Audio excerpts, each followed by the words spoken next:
Hello students. So in last video, subset and intervals were discussed. Now, today we will discuss inequalities for better understanding of intervals. So let's start. Inequalities.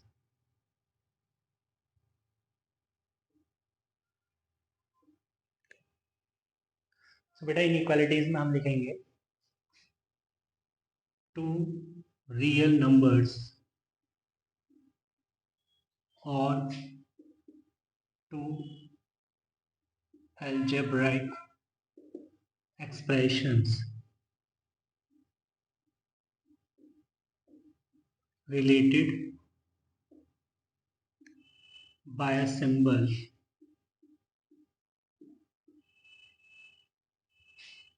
this or this or this or this form an inequality. For example, 3 less than 5, comma 2x minus 5 greater than or equal to 0, etc. Right? तो बेटा inequality हम किसको बोलते हैं? दो number या दो expression, है ना, या कोई एक नंबर एक एक्सप्रेशन के बीच में इन चार सिंबल में से कोई एक सिंबल यूज हो रहा हो, ठीक है, तो वो एक्सप्रेशन इनइक्वालिटी बन जाता है. ठीक है, फॉर एग्जांपल ये एक इनइक्वालिटी है, ये भी एक इनइक्वालिटी है, राइट. चलिए, कुछ रूल्स हैं, some rules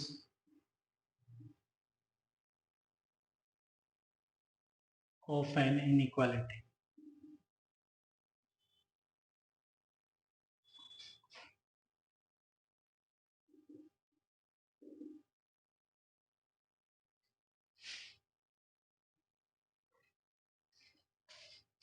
first one is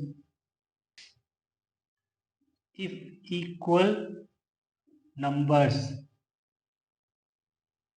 are added to or subtracted from both sides of an inequality,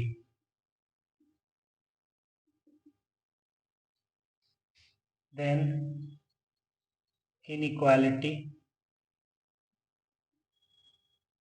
does not change. Does not change. For example, मेरे को एक इनइक्वालिटी गिवन है x greater than 5, right? x greater than 5. अब मैं दो equal numbers, अब मैं equal number both sides add करूं या सब्ट्रैक्ट करूं, इनइक्वालिटी एज इट इज रहेगी. जैसे मैं अगर बोथ साइड्स 2 ऐड करता हूं, then x plus 2 greater than x.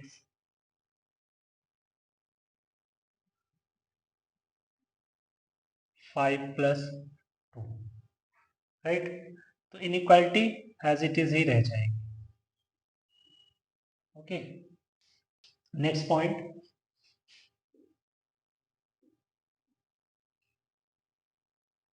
if both sides of an inequality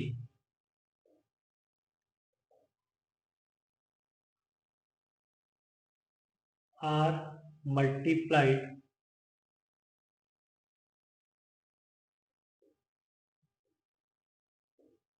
or divided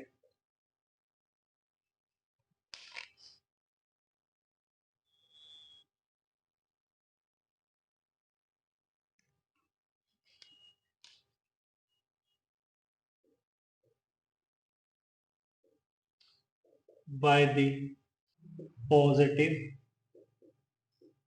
quantity, then inequality does not change.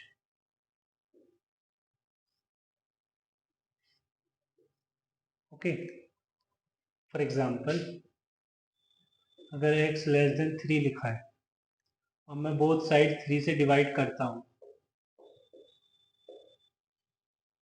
Then sign change नहीं हुआ है ना, इट मीन्स ये ऐसा लिखा जाएगा. Okay, now third one is if both sides are multiplied और bracket में डिवाइडेड लिख लेते हैं, divided by the negative quantity,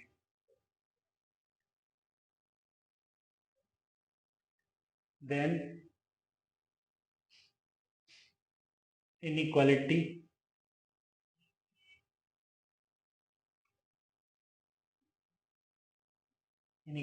changes. ठीक है बच्चे, इनइक्वालिटी चेंज कर हो जाती है. जैसे for example 2x minus 5 greater than 1 लिख रखा है मैंने. ओके, अगर मैं -2 से डिवाइड कर दूं, -2 से बोथ साइड्स डिवाइड कर दूं, तो साइन जो है रिवर्स हो जाएगा, तो ग्रेटर की जगह अब लेस दिखेगा. तो ये कुछ इस तरीके का एक्सप्रेशन बन जाएगा. चलिए और थोड़े क्वेश्चंस देख लेते हैं. ओके स्टूडेंट्स, तो क्वेश्चन यहाँ पे लिखा है कि if x belongs to R so that x greater than or equal to 3, then find interval in which the following expression lie. First one is x plus 8, second is 1 by x. So first one is x plus 8, second one is 2x plus 6, third one is 11 minus 3x, fourth one is 1 by x, fifth one is x square and sixth one is 2x minus 5 greater than or equal to 21. ठीक है बच्चे, तो x हमको given है greater than और equal to 3. Start करते हैं. x greater than और इक्वल टू 3 है,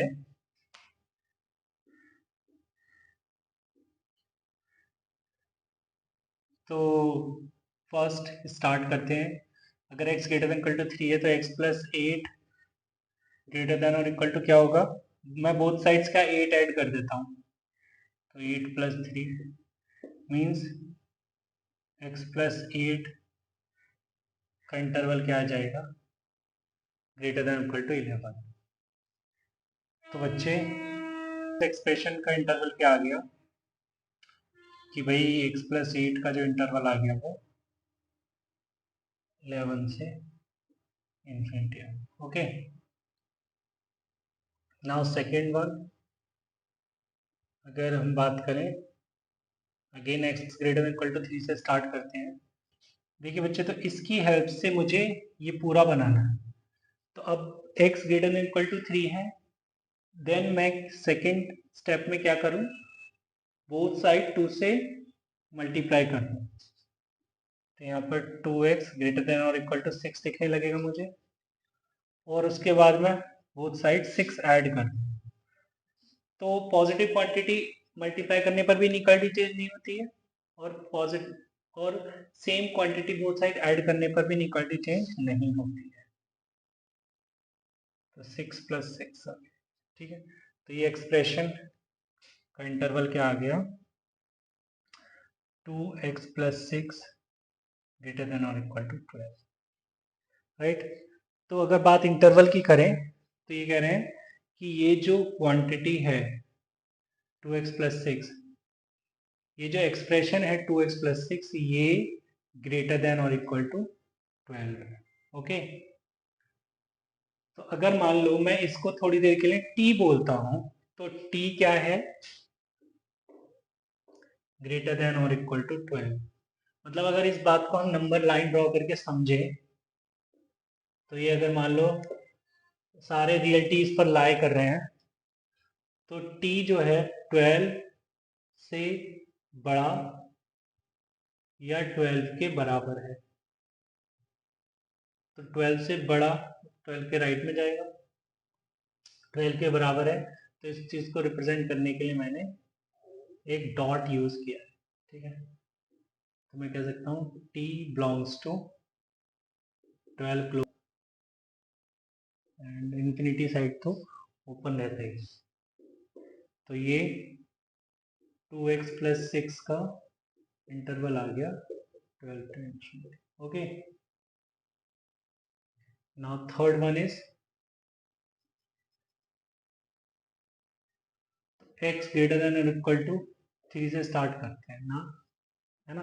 अब देखो वो एक्सप्रेशन बनाया मुझे 11 माइनस 3x, तो मैं क्या करूँ, बोथ साइड्स -3 से मल्टीप्लाई कर दूँ, तो राइट लेफ्ट हैंड साइड में -3x बन गया।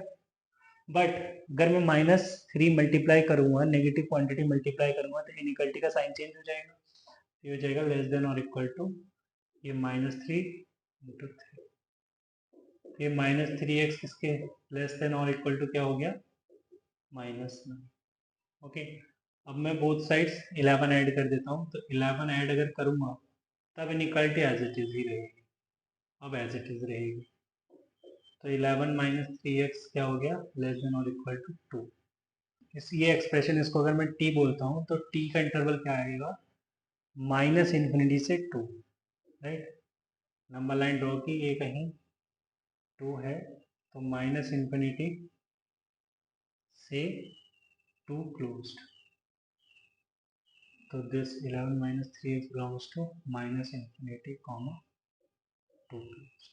ओके, फोर्थ वन इज अगर x ग्रेटर देन और इक्वल टू 3 है, तो स्टूडेंट मुझे 1/x का इंटरवल बताना है। तो अब अगर मैं यहाँ पे रेसिप्रोकल लेता हूँ, taking reciprocal on both sides, तो साइन ऑफ इनइक्वालिटी चेंज हो जाएगा। तो यहाँ पे मैं 1/x लिखूंगा, तो इस तरीके से लिखूंगा 1/x लेस देन और इक्वल टू 1/3। तो स्टूडेंट x लेस देन और इक्वल टू 1/3 है, तो इससे पता लग रहा है नंबर लाइन पे यहाँ 1/3 कहीं लगाएं, राइट। तो 1/3 के लेफ्ट में, बट कहाँ तक, -∞ तक नहीं, क्यों, क्योंकि x ग्रेटर देन 0 है, तो इससे पता लग रहा है 1/x भी ग्रेटर देन 0 ही होगा। तो 1/x ग्रेटर देन 0 है, बट क्योंकि x पॉजिटिव है, 0 नहीं है, तो 1/x भी पॉजिटिव ही है, राइट। तो 0 पे ओपन इंटरवल आएगा। ओके, तो 1/x का जो इंटरवल आएगा ना, वो 0 ओपन से 1/3 क्लोज्ड, और you can say 1/x belongs to 0 open to 1/3 closed. Okay, अच्छा, तो अब बात फिफ्थ की करते हैं। तो fifth x greater than equal to 3 given है, तो अगर मैं एक स्क्वायर मुझे चाहिए, तो मैं स्क्वायरिंग कर दूं, साइन चेंज नहीं होगा स्क्वायरिंग करने पर, तो ये हो जाएगा x स्क्वायर ग्रेटर देन और इक्वल टू 9, ठीक है। साइन चेंज इसलिए नहीं होगा कि x जो है वो पॉजिटिव है, राइट। अगर x नेगेटिव होता, जैसे फॉर एग्जांपल मैं बोल दूं x लेस देन -5, ओके, तो जो x स्क्वायर होगा, अगर मैं स्क्वायरिंग अप करता हूँ, तो वो ग्रेटर देन और इक्वल टू 25 आ जाए। ओके, ऐसे इस केस में इनइक्वालिटी का साइन चेंज हो जाएगा, राइट। तो एक्स स्क्वायर का इंटरवल आ जाएगा 9 to infinity। Okay, now sixth one is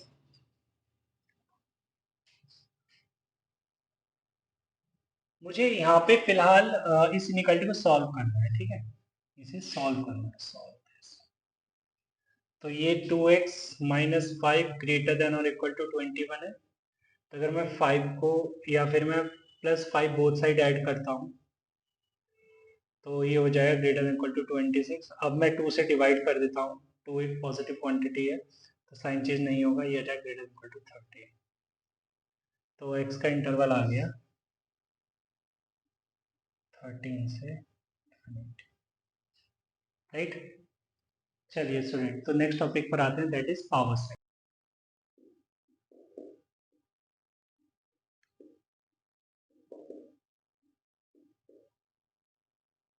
तो पावर सेट में लिखते हैं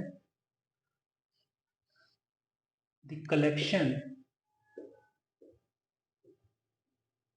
of all subsets of a set A is called power set of A. It is denoted by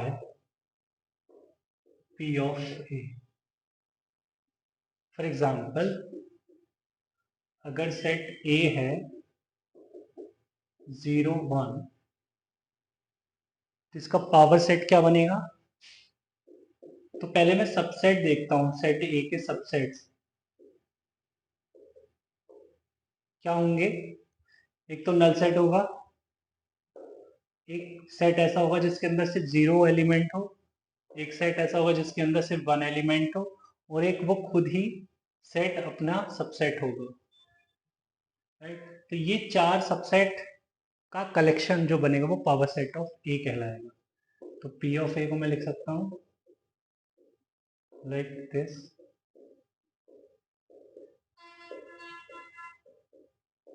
okay, तो यहां पर एक पॉइंट बन जाता है, वो क्या कि इफ ए कंटेन्स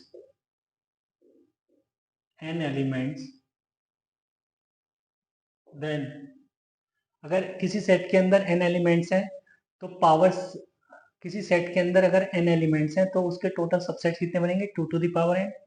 तो power set of that set के अंदर कितने सबसेट कितने, तो फिर पावर सेट ऑफ ए के अंदर कितने एलिमेंट्स आएंगे? 2 टू द पावर n, है ना। Now if A contains n element, then p of a will contain 2 to the power n elements, right। चलिए, next is universal set.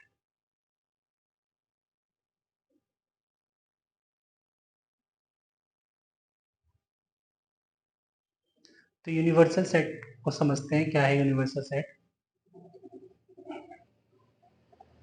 Universal set is the superset of all sets under consideration.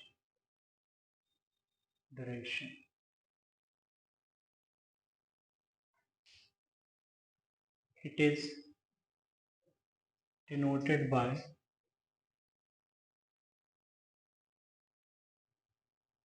U. So for example, for set A is equal to A, B, C, D, M, N, right? This set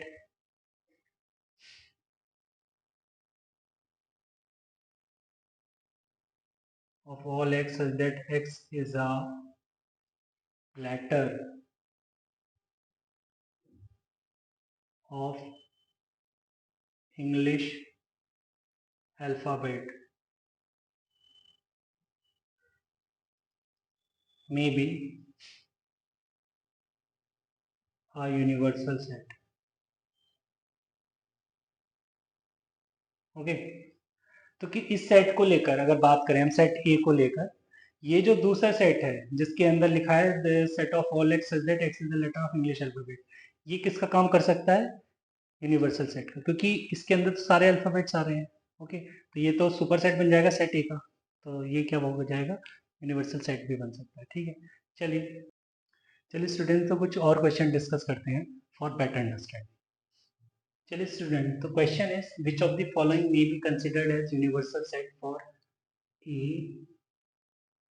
containing A comma C, B containing A E I O U and C containing 1 and C containing I J K L. तो इन तीन set ये ये तीन set given है हमको। हमें ये बताना है कि इन तीन सेट के लिए इन तीनों में से 1 2 3 में से कौन सा यूनिवर्सल सेट बन सकता है। ठीक है, चलिए स्टार्ट करते हैं।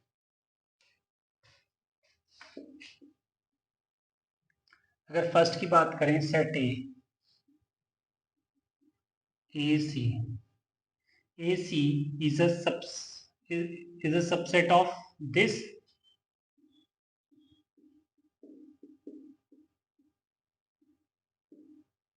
okay.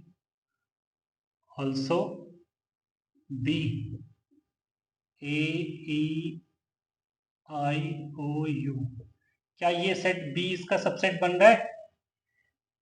नहीं, ये तो M तक ही जाके रुक गया। Is not a subset of A B C D dot dot dot dot M, okay. And अगर C की बात करें,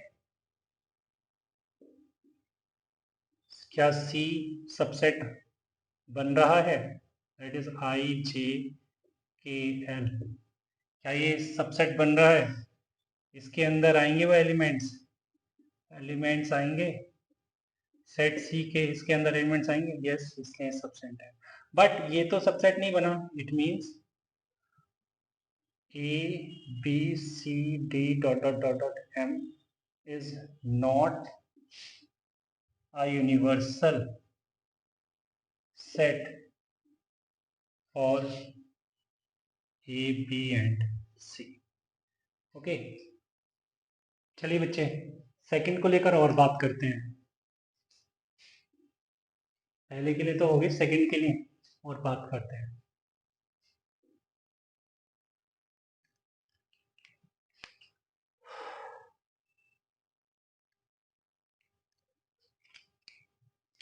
चलिए, तो सेकंड को लेकर और बात करते हैं। क्या ए, दैट इज ए सी, क्या ये सबसेट बन रहा है? मतलब ए और सी क्या इसके अंदर आ रहे हैं? A E I O U K L? नहीं।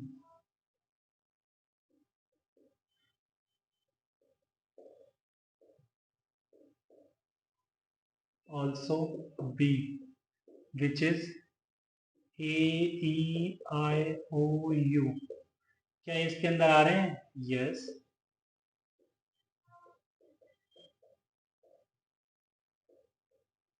And third, which is I J K L. तो इसमें तो यार जे नहीं आ रहा, इसमें के आ रहा है, एल आ रहा है, बट जे नहीं आ रहा। तो कह सकते हैं not a subset of this. तो यहाँ पे ए और सी के कारण ए E I O U K L is not a universal set, okay. Third की बात करते हैं। थर्ड की अब बात करें, थर्ड की, तो x is a letter of English alphabet, ठीक है। तो भाई इंग्लिश अल्फाबेट में तो सारे ही लेटर्स आ जाएंगे। थर्ड के अंदर तो मतलब सारे ही लेटर्स आ जाएंगे, ए से लेके जेड तक। तो मैं कह सकता हूँ A is a subset of this, X is a, that x is a letter of English alphabet, ऐसा कह सकता हूँ। also b is a subset of this, x is a letter of English alphabet, and also c is a subset of set of all x is a letter of English alphabet। तो मैं कह सकता हूँ ये जो set given है, the set of all x is that x is a letter of English alphabet is a universal set of A, B and C। ठीक है, चलिए नेक्स्ट टॉपिक पर बात करते हैं, that is Venn diagram.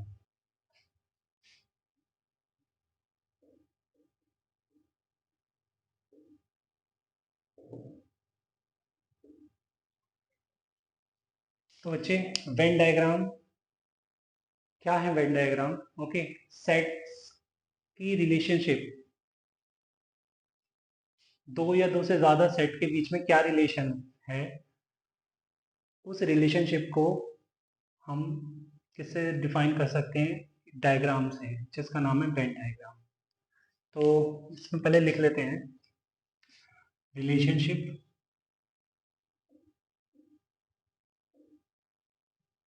among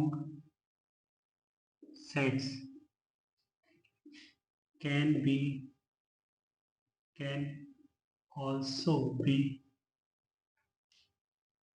represented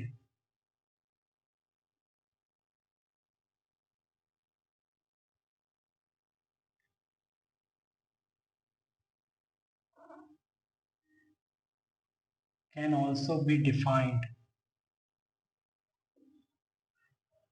by diagrams called Venn diagrams। Venn diagram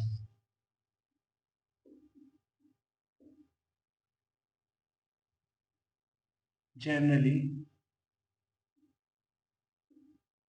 universal set is represented by rectangle and its subsets are represented by circles inside rectangle। Okay, for example,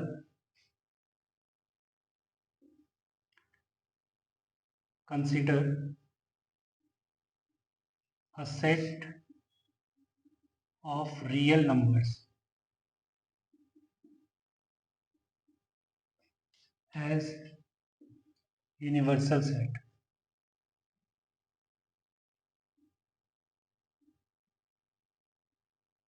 okay, तो अगर मैंने एक real number का set consider किया है universal set, then कह सकता हूँ कि rational number is a subset of real numbers, also integers is a subset of rational numbers and rational number is a subset of real number। तो मैं अगर एक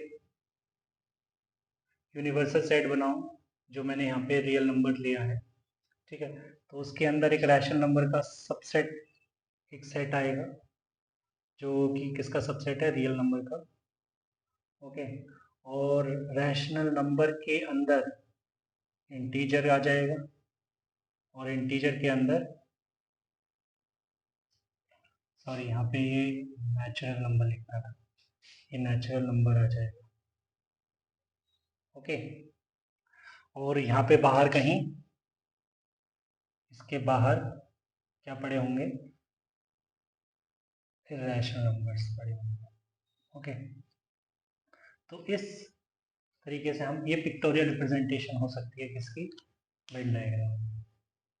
चलिए स्टूडेंट्स, आज हम इस वीडियो में यहीं तक रखते हैं, मिलते हैं नेक्स्ट वीडियो में, तब तक के लिए बाय बाय, टेक केयर।